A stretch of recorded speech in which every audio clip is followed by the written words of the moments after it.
Good morning, everybody. How you doing today? My name's Andrew. I'm Pop-Pop. I'm Matt. I'm Aunt Becky. I'm Callie. I'm And we're some of the Veggie Boys. Eagle. And we'd like to thank you for stopping by. If you're new here, please consider subscribing because we can grow a lot of stuff on the farm, but one thing we can't grow is this channel without your help.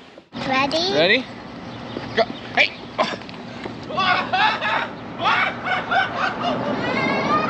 One of these days I'll win. One of these days.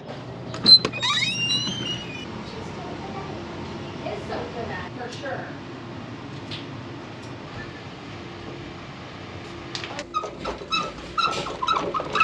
Look who came to work. Say good morning. Say good morning.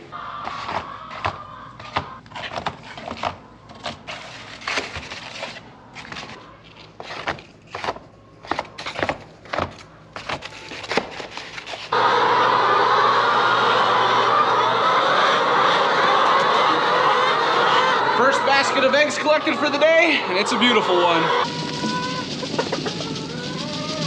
Just got basket number 2 collected.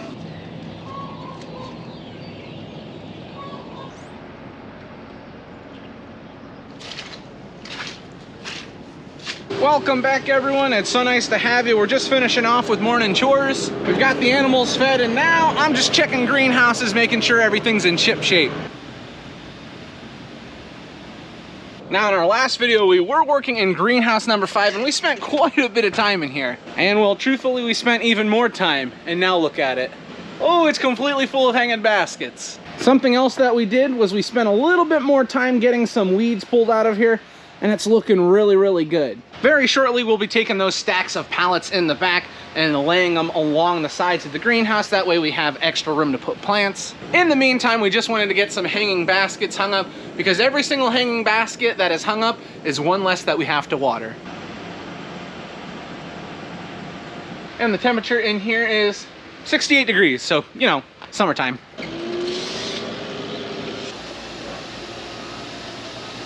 Up in the germination greenhouse, sitting at about 80 degrees. From what I can see, things are growing beautifully.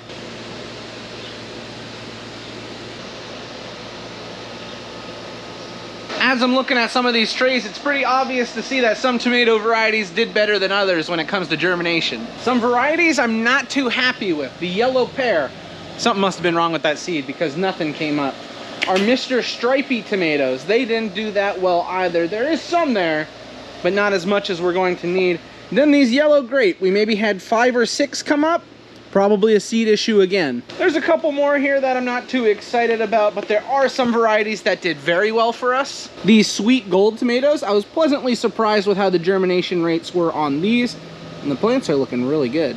Opposite end of the table, we have our plum tomatoes here.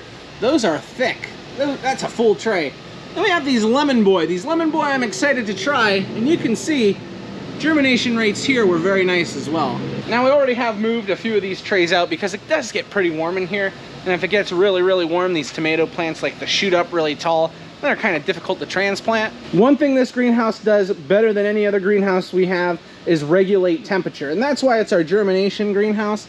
And I can tell you, first-hand experience, that things germinate much quicker in here. One of the big things I wanted to do right away in the video this morning was come up and check on the germination greenhouse, and I'm happy with what I found. I get excited looking at the tomato and basil plants right next to each other. Oh, I'm ready for a good summer tomato. I'm getting hungry.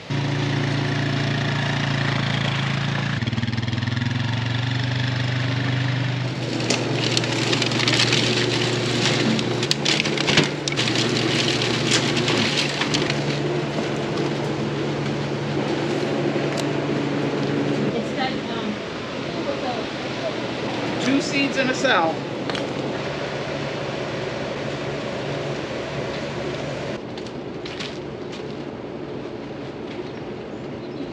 You can see the girls have been doing a lot of transplanting. We got a whole bunch of stuff loaded onto the wagon. We opened up a little space for them, but that's gonna be filled really, really quickly. We can see Bonnie and Grammy over here. They're doing some seeding. What are you seeding today? Alyssum. Alyssum, very cool. And are you seeding the same thing over here? Different colors, same thing. How do you even see those? They're so tiny. I know. You're doing a great job, though. You're doing a great job. Terrible job.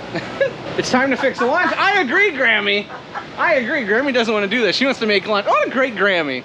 Literally, great Grammy.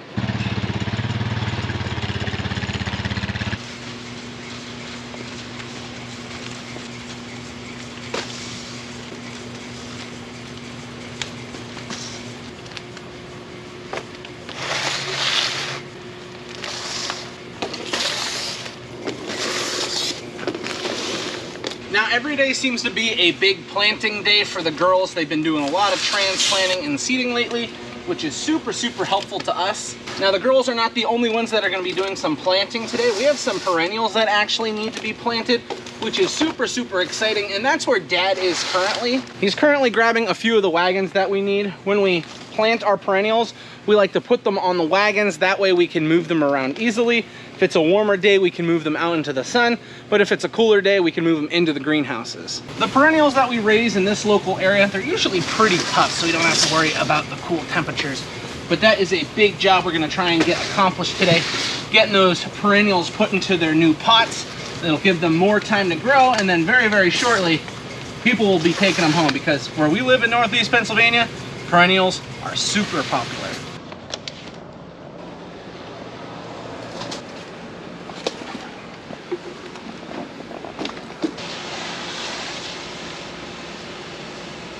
Not only did we bring some flowers down into greenhouse number 4, but we brought down some curly and flat leaf parsley. Hey, really quick, before we get back to it, I have to show you something that has been a real game changer here in the farm market. This right here is the Reolink Track Flex, and it is one of the smartest cameras I have ever used. Now, Reolink has worked with us before and they've given us some great cameras, but this one is a little bit different for a few reasons. The number one thing that makes it different is the dual lens setup that it has. The dual lens is really beneficial because it gives us a wide angle view covering everything, but at the same time a zoomed in lens that automatically locks on and follows movement. So if someone or something comes onto your property or into your place where you live, it doesn't just record them, it actually tracks them. And for us, that's huge because you can see we have got a big area to cover. Now, there's so many features I like about the camera. The setup is super simple and straightforward. You can run it on Wi-Fi or hardwire it, and everything feeds right into the app. It's super easy to use and it's super beneficial. The night vision on the camera is really solid too, so it has full color with like a spotlight. So you're not just looking at grainy black and white footage. But when it comes to talking about the best feature of the camera, it just has to be the app. First off, the Reolink app makes it super easy to stay on top of everything. You can pull up a live view anytime, anywhere, and check exactly what's going on. What I like the most is how simple it is to use. You can get instant alerts for people, vehicles, or animals, and you can go back and watch playback without digging through hours of footage. And this is where one of the most interesting, and I say user-friendly features are available to you. It actually has an AI search feature, and all the footage that is stored on the camera, you can use the AI search feature to search through it, and that means you don't have to go through hours and hours and hours of footage. I could talk about the AI search feature all day, but one of the other things you can do is even control the camera right from your phone. You can pan, tilt, zoom, all of it. You can take pictures, record videos, you can listen in. The Reolink app is super helpful when trying to keep everyone safe. Now this is when it gets even better. Reolink not only wants to work with me, they want to work with you. And since we're getting into spring, they've got some special opportunities for you to pick up your own camera. So if you're interested in trying Reolink, make sure you visit the link on screen or the link in description, and you can pick up a great deal keeping you and your family safe. Thank you to Reolink for sponsoring today's video and helping to keep all of us safe.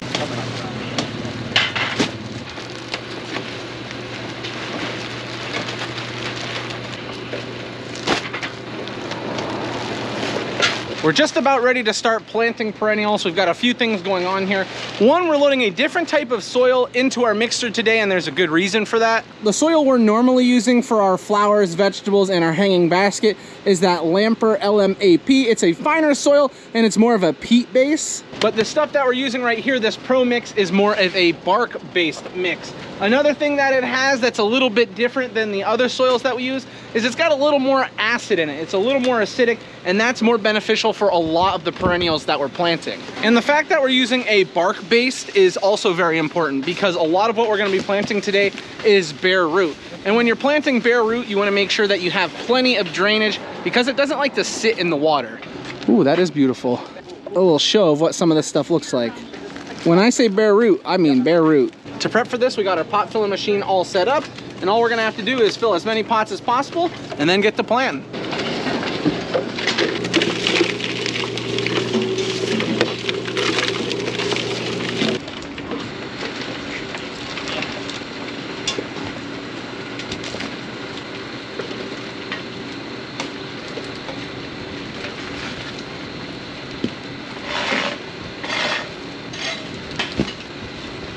The first thing that we're planting is called allium. It's almost like an ornamental onion, and it smells pretty good. The roots literally smell like onions themselves. There's roots on that thing. Yeah. And only some of them will have mold on. Matt, you have to go to, did you get that email last night? You know, we need 60. We needed to fill up a few more of these white proven winter pots because we're planting something called Razzle Dazzle. How cool is that? These Razzle Dazzle are called Delosperma. They're very similar to like a succulent that you would plant in your house or in your garden. Very, very cool to look at, and they got a beautiful flower.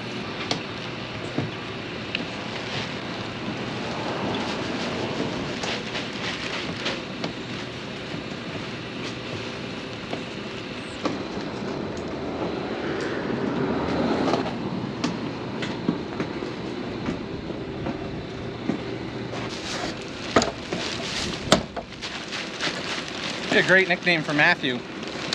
What? Razzle Dazzle.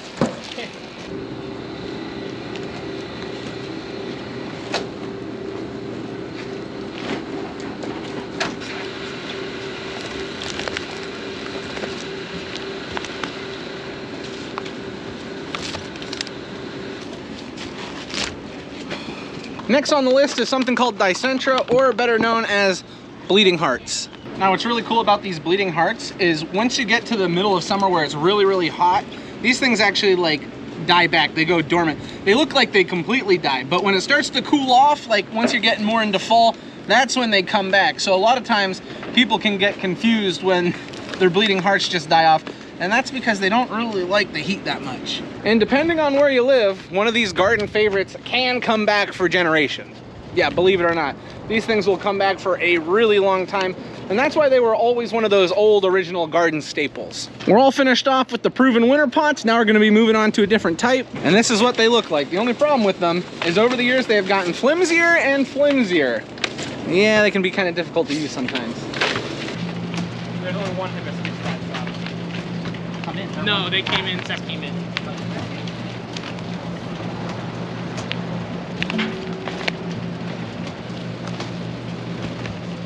What kind are these? Sassy Summer Lemon, that's Bonnie's nickname. Sassy Summer Lemon. Those look pretty cool. Nice bright color. Graham didn't like plant. What? Graham didn't like plant. Yep. Ryan's her plant. I was talking about the soil, you can see a whole bunch of chunks in there. Super neat. And that's supposed to help with drainage, which is very important for a lot of this stuff. Silver mound.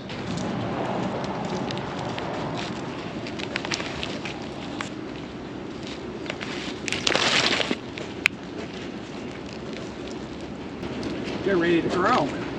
They look beautiful. Now the stuff that we just got planted, this silver mound, it's really interesting. It's got a cool look to it. It normally gives off like a subtle fresh scent, plus deer usually leave it alone. I mean, the deer will eat anything if they get hungry enough. So if you live in an area where the deer eat everything, I'm sorry, they might eat this. But this is like a super low maintenance garden win for wherever you want to put it. We've already got 5 or 6 varieties put into the soil and they all look great. Some of these, there's a lot of new growth pushing out the top. That means they're ready to start growing. So I'm very happy to be moving them into the pots, but we've got a few more wagons that we need to fill up. Before we can do that though, I did get the call that it is lunchtime, so I'm heading in to eat. Let's see. Ooh, looks like we've got sausage and peppers. Oh my goodness. That looks good. Matthew wanted me to clarify, kielbasa and peppers, not sausage and peppers. We're all finished off with lunch and we're back down doing some planting. This is something new called red hot pokers. Very cool. Roots on these are crazy long. I know. Need a haircut.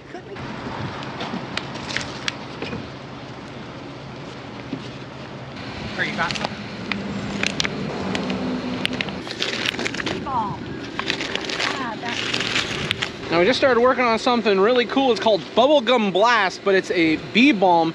Got a beautiful flower on it, great smell to it. And tell them, Bonnie, it definitely attracts the bees, doesn't it? yes, it does. Oh yeah.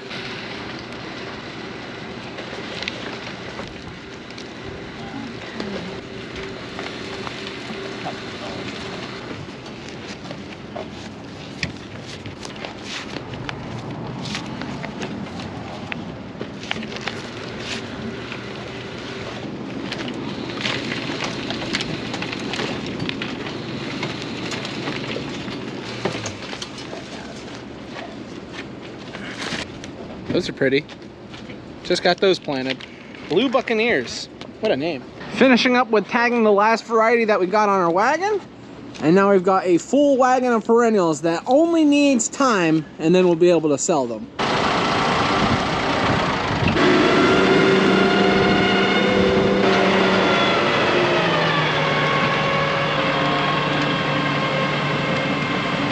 Now when it comes to root balls, we only have 2 boxes left, but that's not the only perennials that we have. You can see we've got a full wagon over here, completely full of perennials, and Aunt Rhonda has already moved a few over to the wagon. So we've still got a lot of planting to do. We'll definitely be filling up this wagon.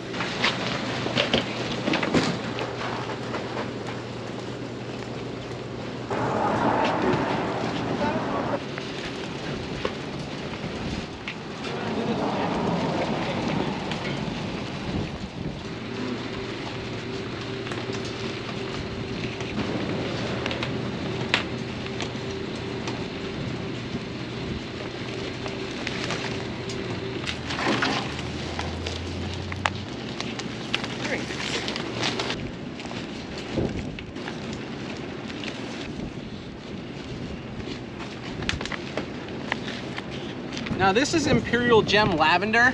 It blooms a little bit earlier than your standard English lavender varieties. And if you trim it back, this also has the chance to bloom again later in the fall. And like with a lot of the other perennials that we have, you want to make sure that you have really good draining soil because the lavender doesn't want to sit in water. Now this specific lavender gets like a richer, deeper purple to it, which is a little bit different than some other varieties you'll see. And I've gotten the question in the past if you can eat this lavender. You can eat the flowers. You can use it for like lemonades. You can use it to make syrups out of it. And a little known fact about my wife, she loves lavender.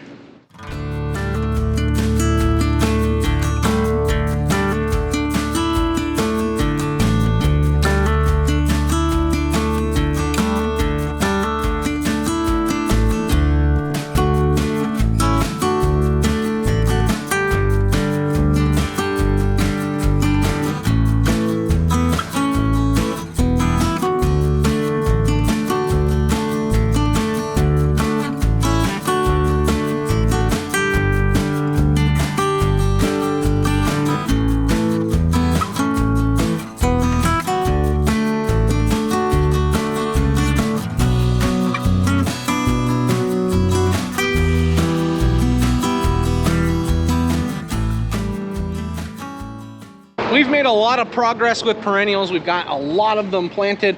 One big change we've made is we've switched onto smaller pots. And that's because these perennials, they don't need as much space as the other ones that we were planting.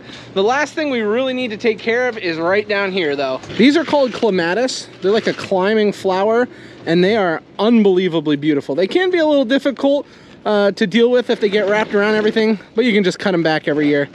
These are great perennials, and Bonnie likes them, don't you, Bonnie? I love them. Oh yeah, they got beautiful flowers on them.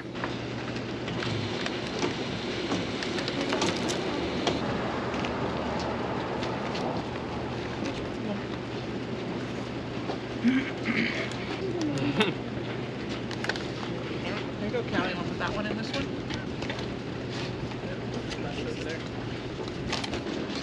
Right here. There's new ones in the box. Just text me.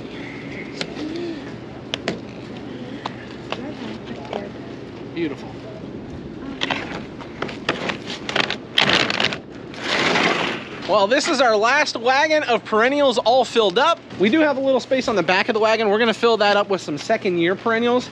But with all the perennials that came in this year, which it was quite a lot, we're all finished with planting. It feels really good to have 1, 2, and now 3 wagons full of perennials. I know the customers are gonna be excited about these. Got a little bit of a front coming through, some colder weather and rain. So I feel like it's a good idea to get the wagons out of the weather. So we're gonna be backing them into greenhouse number 5.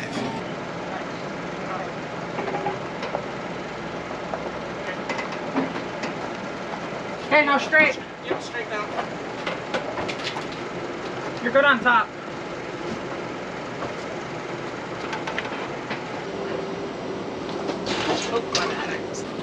The chunky wagon. Try to get it down the center so we can walk inside. You got a little room on this side. Okay, straight down. Walk down both sides. Very good. Now this is what it's all about right here. Oh yeah. Now that everything is in here, we have one more job, and that is watering it all. You said 5, right? Oh, maybe I was confused. Did you say you were confused? It happens once in a while. I don't think I've ever seen you confused in my life. Matt confuses me. But he'll be looking for it. And it'll be the year of the day, Lily, I'm sure. Look who we've now got at the farm. We've got Lily, Ronnie, and Callie all having a good time. Are you riding your bike, Lily? You want me to open the door? Yeah. Okay. All done unbuckle? Okay. Oh, Cousin Aurora's here now too. How fun. Okay, everyone, I have just made it home. We had a great afternoon there at the farm market with the kids. But yeah, I'm pretty tired for the day. Probably all that planting and chasing kids.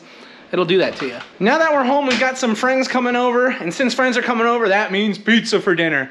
And that also means this is where we're gonna end the video. I'd like to thank everyone for watching, and I will see you next time. Bye-bye.